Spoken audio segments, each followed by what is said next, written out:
Carbohydrate বা শর্করার চাহিদা মেটাতে আলুর রয়েছে বিশেষ ভূমিকা।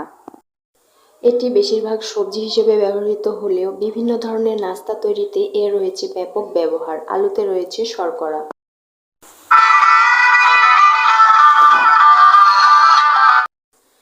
হ্যালো এভরিওয়ান, আসসালামু আলাইকুম, welcome back to my channel.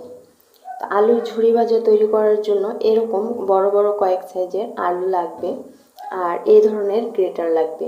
তো এই গ্রেটারের আমি এই যে মোটা পাশটা এটা দিয়ে করব না, চিকন পাশটা দিয়ে করব।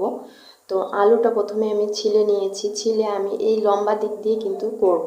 এটা হচ্ছে আপনার এই খাটোখাটি করা যাবে না, তাহলে এটা হচ্ছে ছোট হয়ে যাবে। আর ঝুড়িটা লম্বা করার জন্য অবশ্যই এটা লম্বা দিক থেকে করতে হবে। আপনাদের বাসায় যেই গ্রেটার আছে ওইটা দিয়ে আপনারা করতে পারেন।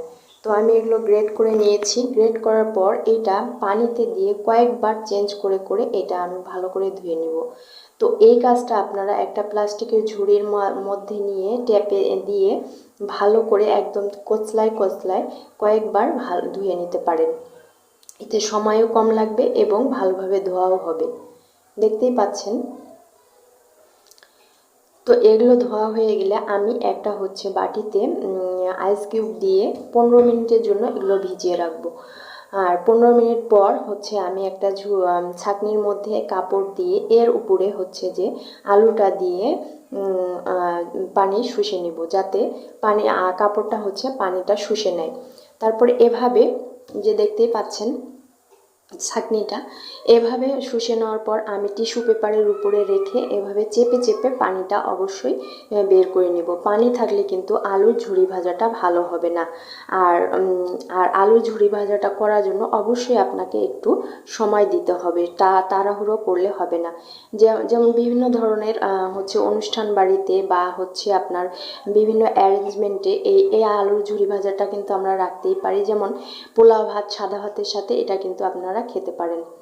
তো আমি চলে আসলাম এখন চুলায়। এখন দেখতে পাচ্ছেন আমি কাঁচা বাদাম ভেজে নিলাম। তারপর হচ্ছে যে এইটা মরিচ, শুকনা মরিচ আমি এটা ভেজে নিলাম। এটা আমি ডেকোরেশনের জন্য ভেজে নিলাম।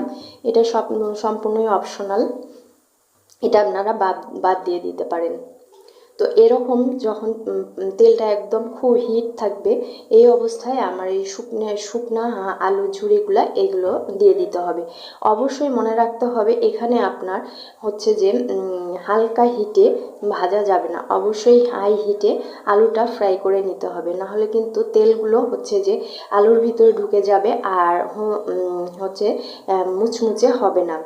আর অবশ্যই এর মধ্যে লবণ দেওয়া যাবে না আগে।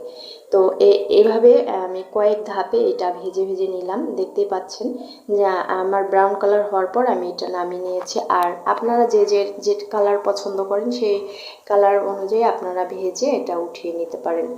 তারপরে আমি এটা ভাজা হয়ে গেলে এভাবে দেখতে পাচ্ছেন কয়েক ধাপে ভেজে নিয়ে এই যে আমি তুলে নিয়েছি। দেখতে পাচ্ছেন কতটা মুচমুচে হয়েছে। আর এটা কিন্তু আপনারা কাচের জারে রেখে বেশ কয়েকদিন সংরক্ষণ করেও খেতে পারবেন। তো এখন আমি এর মধ্যে বিট লবণ বা লবণ আর হচ্ছে যে গোলমরিচের গুঁড়া ছিটিয়ে দিচ্ছি, দিয়ে মাখিয়ে নিচ্ছি। মাখিয়ে এখন এই বাদাম কুচি আর বাদাম আর হচ্ছে যে মরিচ দিয়ে জাস্ট পরিবেশন করছি। এই তো তৈরি হয়ে গেল আলুর ঝুরি ভাজা। আপনারা কিন্তু অবশ্যই এটা বিভিন্ন অ্যারেঞ্জমেন্টে তৈরি করতে পারেন। Thank you for watching.